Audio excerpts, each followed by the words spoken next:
There's a tradition in St.Ives where Christmas time you go around singing Cornish carols, and we used to do Danelong, and all the locals used to open their doors and listen in the doors, but now it's a waste of time going around. There's nobody there to listen to them.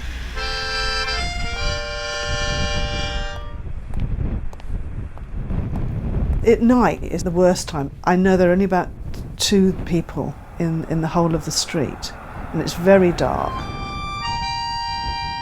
We're the only people left in these 2 rows. There are no more than a dozen people living here all year round anyway. A lot of people put these timer lights on, so you'll see all these timers flicking on, which makes you think, oh well, perhaps somebody's there. From this house until you get to the guest house at the end, there is only 1 house occupied and all the rest are empty. In the winter, you can go out in the evening and hardly see a soul. January, February, you can walk around and most houses are in complete darkness.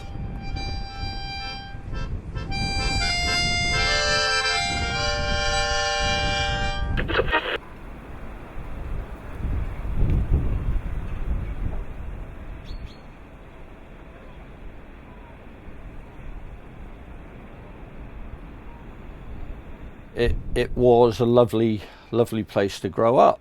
I basically knew everybody in every house down along. Not by their names, but by their nicknames. Everybody had nicknames then. It was a community, nobody locked any doors. You couldn't get up to a lot of mischief because everybody knew you.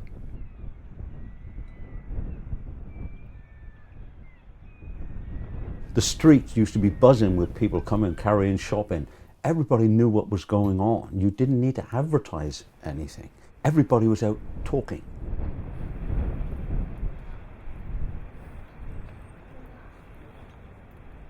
I've lived here for 2 years, but I've actually had the cottage for over 13 years.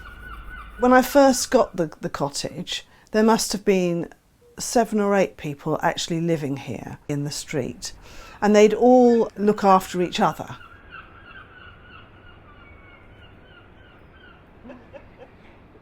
When we first moved, there were a lot of people living near us. We had neighbours front and back and opposite, and gradually, as they've either moved away or in most cases actually passed on, they've been replaced with holiday lets.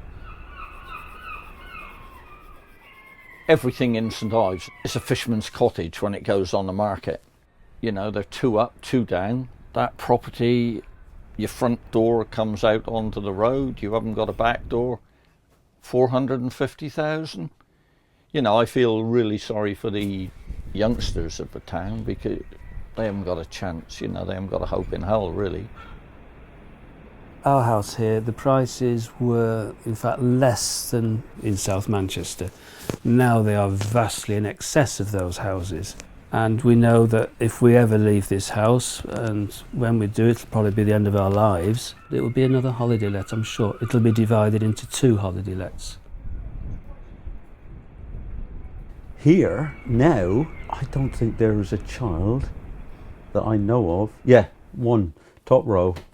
Joel, who's still going to school. That's the only youngster, as far as I can think, living down long. What have they got to come here for? I worry that if you take away all the residents, it will become a ghost town. I can see the day when we could be the only lived-in house in this street. Unless more come back and live here permanently, then down along will effectively be a holiday park.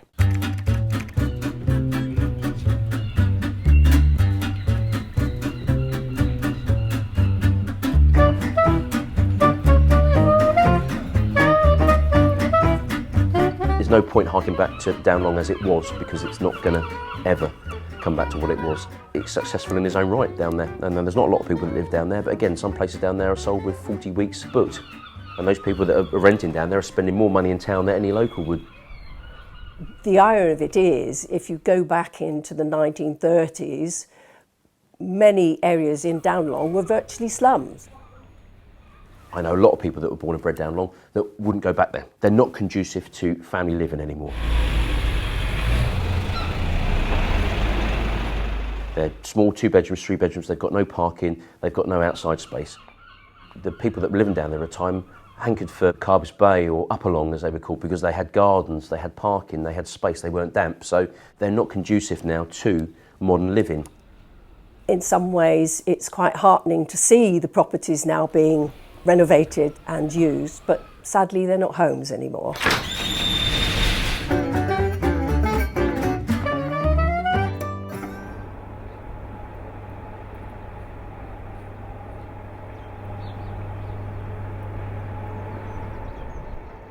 The community of St.Ives needs the holidaymaker. They need the second homeowner. This is our lifeblood. We should be applauding St.Ives. You know, people have worked for hundreds of years to build this town up to what it is now. And we're a success story, whereas the main industry of fishing and textiles that we used to have down here have gone. We've embraced tourism and made this town really successful.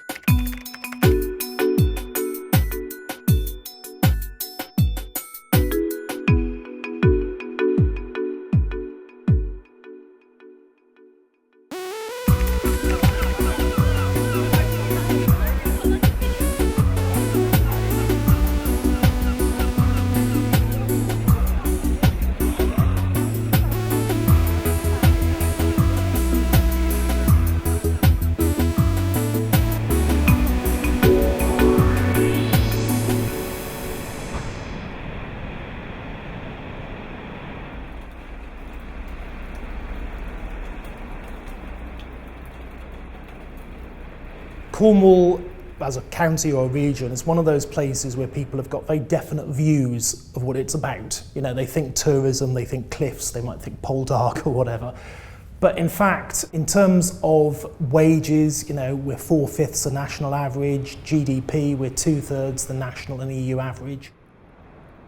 In the St Ives area, a lot of jobs are quite low wage.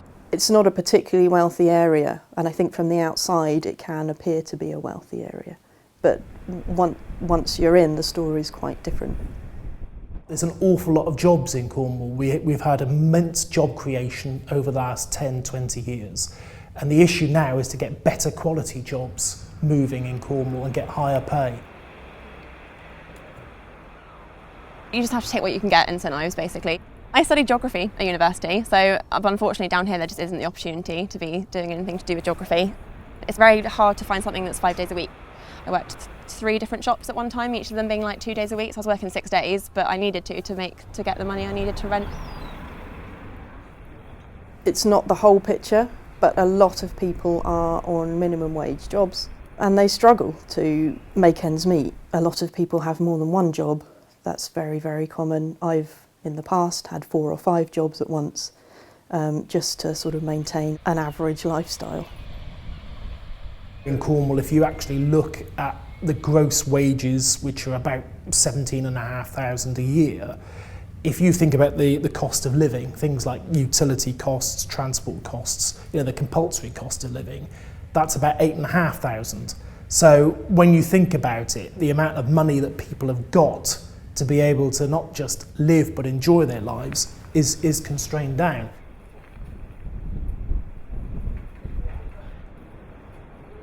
If you arrive in St Ives just before summer, at the beginning of summer, it's pretty much impossible to rent any house. So that's not really limited to houses that you can afford. It's basically any house. The owners of those properties get a lot more money for them charging £1,000+ a week versus what they'd get for a rental, which would be more sort of like £600, £700 a month. The percentage return on a holiday let is around 7 to 10%, which is a huge return. The percentage return on a buy-to-let is probably about 3 to 5%. So money-wise, it does make sense to actually buy a holiday let. I know friends who move every 6 months so they can get somewhere to stay, and that is hard because moving is stressful enough without having to do it 2 times a year. If you've got £250,000 pension pot, your pensions are doing nothing at the moment. You put that in the bank and get yourself 2%, or you can buy a property and get yourself 8 to 10%. I think, you know, at the end of the day, it's a no-brainer whether you're a complete left-wing socialist or a complete hard right-wing politician, I think you'd do the same. Our first little home together, I think of it as lovely, but it wasn't really. It was damp and, you know, there was problems they never came to fix. I came home from my lunch break and there was just a letter on the doorstep saying, you've got to go, basically. And it was about a month before we were getting married, so I was already quite stressed. So we just heard through word of mouth that they were going to make them into holiday homes. Like, they were all full of paying full-time St.Ives residents. They're actually empty now and no one's using them.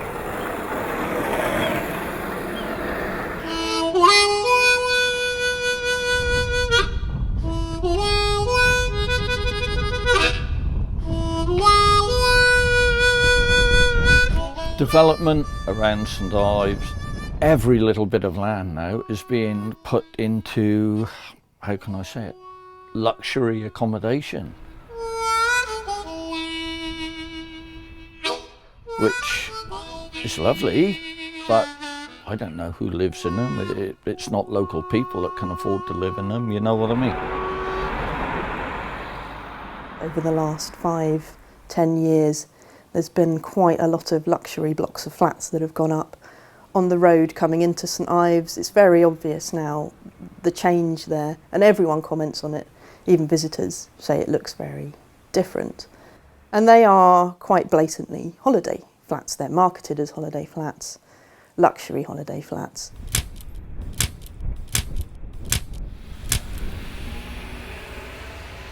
There have been some very good sympathetic developments within the town, but there are now some areas and you look at it and you think, this is not how we want our skyline to look. Some of the big blocks of apartments overlooking the coast and overlooking the sea have been specifically built with the holiday or second home market in mind. They haven't been built for people to live in full time. I think people are concerned about how the area is being developed and the rate of development and the nature of that development. In the last 10 years, the majority of new houses that have been built for the holiday market. You're seeing the resident population actually moving out from the centre of town.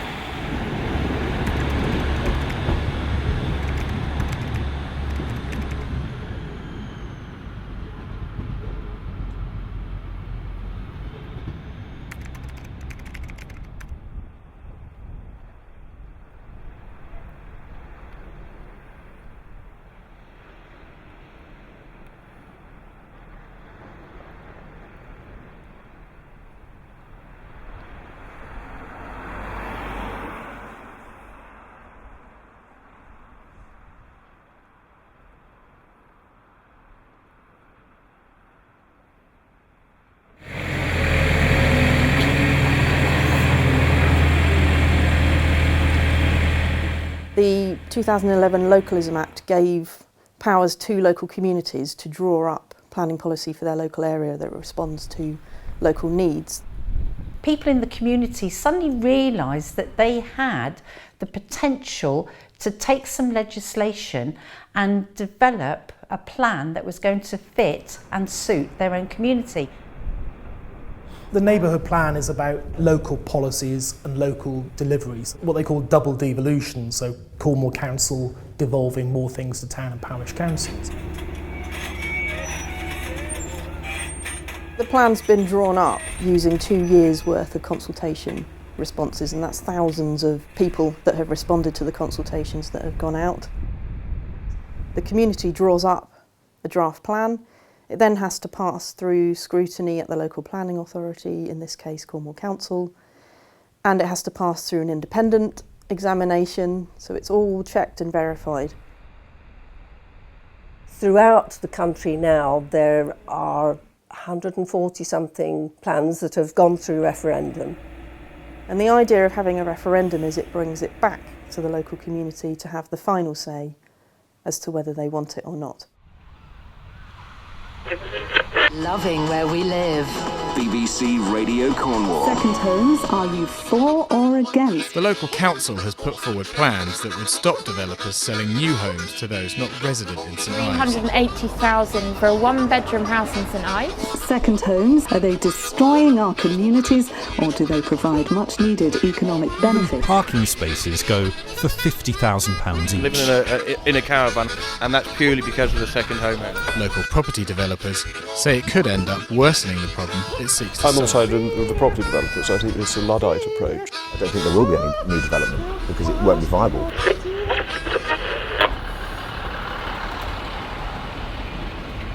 Of course, I appreciate we need tourists and we need them to be here, but they're not here for most of the year, and then there's just houses sitting empty that no one can afford to buy. You feel you've been pushed out a bit. If all the houses in the centre of town were owned by local people that lived here year round, I think there'd be a stronger sense of community within the town. The centre of town is now majority holiday homes. The debate really, I think, should move now to whether any new houses that are built should be lived in.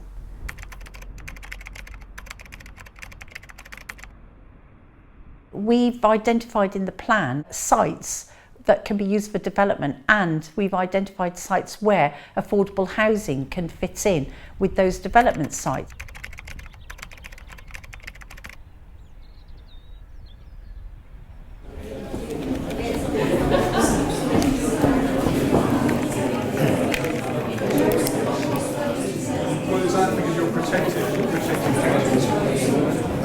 Thank you, Chair.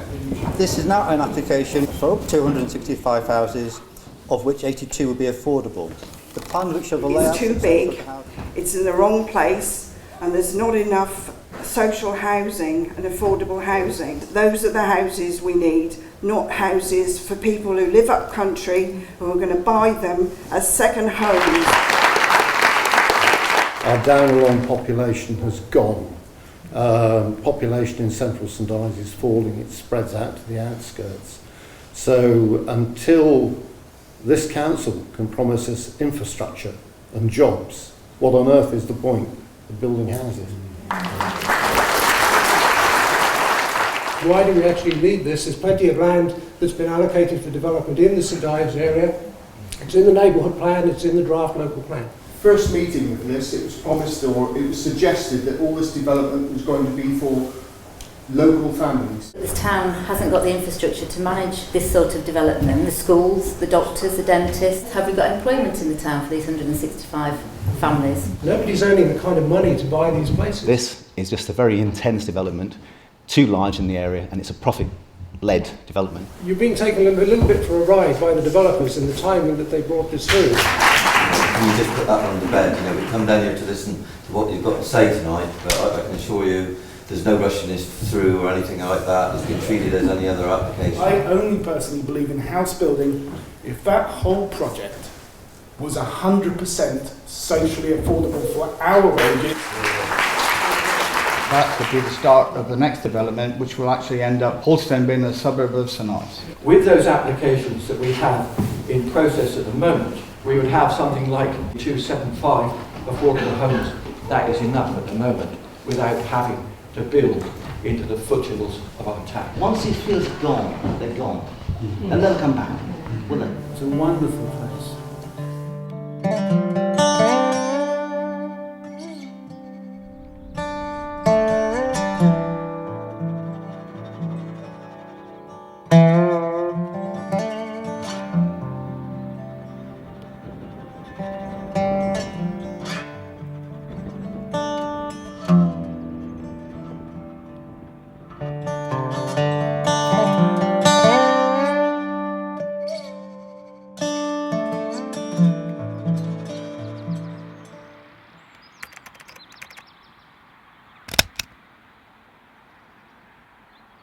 Do we think that houses should primarily be homes to be lived in? Do we think that we should protect our natural environment? Do we think that our built environment around here is distinctive and draws in hundreds of thousands of visitors every year? And if we think that all those things are worth doing, then we vote the Neighbourhood Plan in. Neighbourhood Plan, I've read it. There's some parts in there I agree with. There's some parts in there that are just a bit wacky. The biggest part that I disagree with is that any new homes have a restriction on them that can't be used as second homes. We've got a finite housing stock in St. Ives. Second home owners are going to want to buy in St. Ives whether you build new or not. So the problem we've got is that those second home buyers will start buying the housing stock. The housing stock goes up in price. And instead of buying in the traditional touristy spots where second home owners buy, they're going to start encroaching into residential areas. What happens to those people that live there? I'm speaking to the yes camp, I'm speaking to the no camp, and it's not aggressive, but it's, you know, people have got very strong opinions, and at the moment it's just splitting that community in two. I still live at home with my mum because I can't afford a home. It would require intrusive state surveillance of private property. A lot of people in St.Ives are seeing as excessive, unchecked development. Free ownership of property in this country has been something we've enjoyed for hundreds of years. We're just about a generation away of St. Ives becoming a ghost town.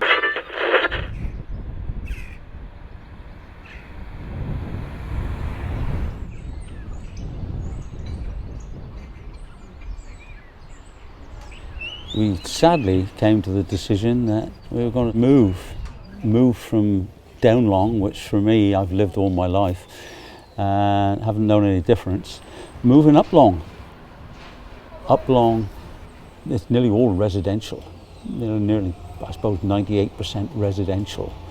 And so people are living there all day long. You know, we see them every day, we speak to them over the hedge.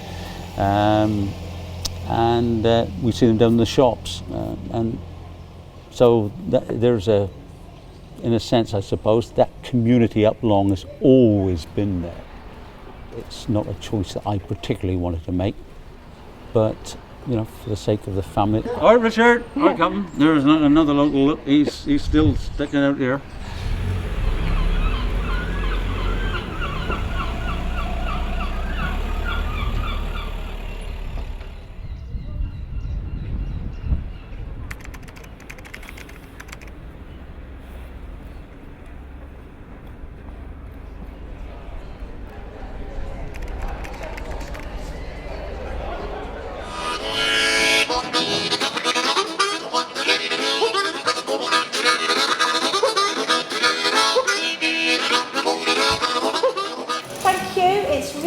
To see so many people here. This is an information night about our neighbourhood plan. Now, we live in a beautiful part of the world and we all know how to behave. And I don't want any heckling, noisy noise or any other naughty behaviour, because we're here for a good, intelligent evening. You did your surveys and you got back your 1,000 people and you said that the majority of them were over 65. People like myself and Mr. Potter and Mr. McTeer, we're the people that are trying to push this town forward, and you're not listening to what we need because you've taken the response from the over 65 and gone, oh, well, we've done our surveys, well, here we are. I had the opportunity in the course of the 2 years that we've been involved in this to make your views perfectly clear, and you've actually had developers on our committee. Why are we being penalised as developers and builders? Why are we not able to actually sell at open market value? Whatever we're building, okay, we should be able to sell that to whoever we want to. You're telling us to actually lower the price and still take the risk. Why? This is a community that requires certain sorts of housing, and they're not being provided at the moment. We've only got. Wait a minute, let me just finish that. They're not going to happen. So you're saying this development plan is going to stop development? Well, that's your opinion. That's an opinion. Only development that will be viable are large-scale social housing. Is that what St. Ives wants? Right. Okay, the question is what profit margins you work to. It's perfectly viable to build affordable housing and market housing hand in hand, and they're doing it all over Britain. So what you're saying is actually totally untrue. You're going to restrict anybody who wants to buy a second home to the existing housing stock in St. Ives. That housing stock is going to go up at a considerably higher rate. Therefore, those councillors that voted for it, they should have actually declared an interest because they own much property in St. Ives. The voters of St. Ives will decide, if they want to, whether they want the neighbourhood plan or not. The council as a council has expressed no view on any of the policies in it. Looking around at the committee here, what are you all called? And then it's nice. No. I think it is very relevant because if they hadn't bought their second homes, they wouldn't be sitting there, would they? Right, I'm not actually even going to allow that question to proceed. No, I'm not going to. We're Democrats, and we believe that people on the electoral register should get a say as to what happens in their community. There's a lot of conversation going on as if no further open market housing is allowed. It is just open market housing that can be sold to be a permanent residence. The research not actually going to be viable. I mean, I cannot believe that it is not viable because it is being sold as a permanent residence. The message this plan is sending out, which is stop development, stop investing in this town. It's incredibly, unbelievably detrimental to the future of St.Ives. I really hope, regardless of how you vote on Thursday, that you just go out and vote, because this is what democracy is all about.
I give notice that the result of the votes cast is as follows. Do you want Cornwall Council to use the Neighbourhood Plan for St.Ives to help it decide planning applications in the neighbourhood area? Numbers cast in favour of a yes, 3075, 83.2%. And I do hereby declare that more than half of those voting have voted in favour of the St.Ives Neighbourhood Plan. The result is so much more convincing than we thought it was going to be. This is a result of an amazing team effort from volunteers and some of my fellow councillors that have worked on it for so long.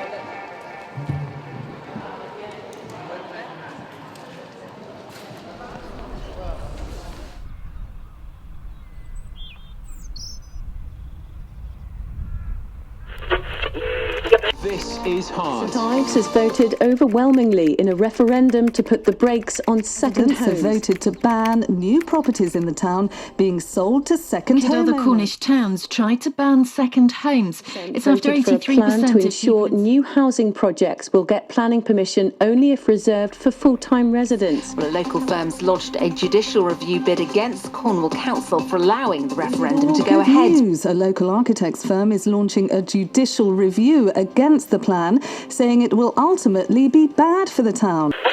We've launched a legal challenge, and the legal challenge really, there's 12 points within that challenge, but fundamentally they base around three issues. The three issues are human rights and the right to buy and live wherever you want, so that's against the primary residence restriction.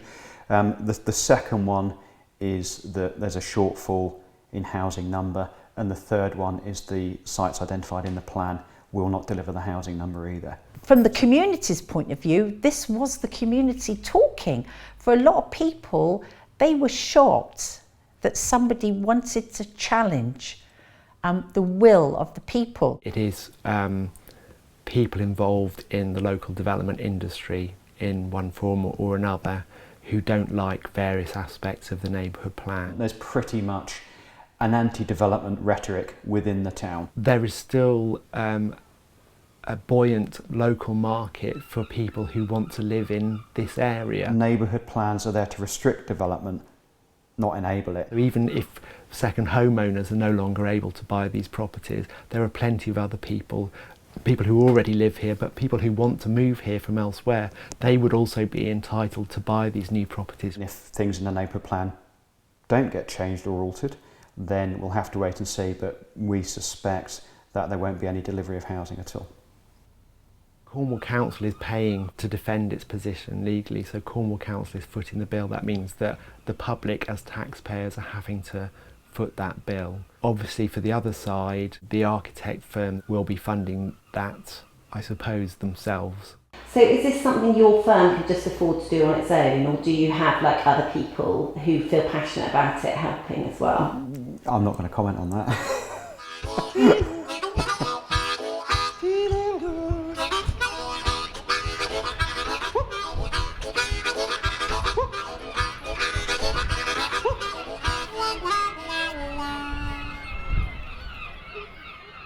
The judicial review, I was pleased to say, was chucked out. There was no validity to that judicial challenge. The neighbourhood plan is not going to solve everything overnight, but it's a real good, solid legal framework for going forward. If a developer wants to put up a block of flats for people to live in, that would be fine. But new blocks of holiday flats will not be allowed. We have a real serious need for affordable housing in St.Ives, and it's going to take a developer with imagination, a social conscience to come together with the community, but the land's there. In our neighbourhood plan, we have so many other important elements, but the press took one initiative from it, the primary residence. I was absolutely amazed at the interest. Russia TV, New Zealand, America, Israeli radio, editorials about planning, Vanessa Phelps, numerous articles in newspapers, 40 to 50 radio interviews. The neighbourhood plan, I think it's definitely a step in the right direction, just really to control the fact that St.Ives is just becoming a ginormous holiday home really for holiday makers. It's not really going to solve the problem. There's still, all the houses have already been built, can be resold as second homes. We've been looking at leaving Cornwall. If we could choose to live anywhere, it would be here, but we can't just click a finger and buy here, unfortunately. And a lot of people I know who are my age are saying the same thing, like if we can't afford to buy here, we're going to have to go. We've been outpriced by people who don't live here.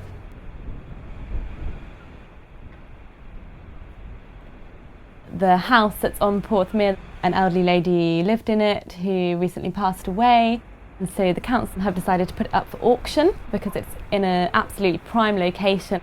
They're not even auctioning it in Cornwall, the auction is taking place in London. There's not really a chance that anyone that lives and works in Cornwall to compete with the kind of prices that people in London are going to be able to pay for it. That makes people feel like we're not really valued or cared about, and it's all about the money.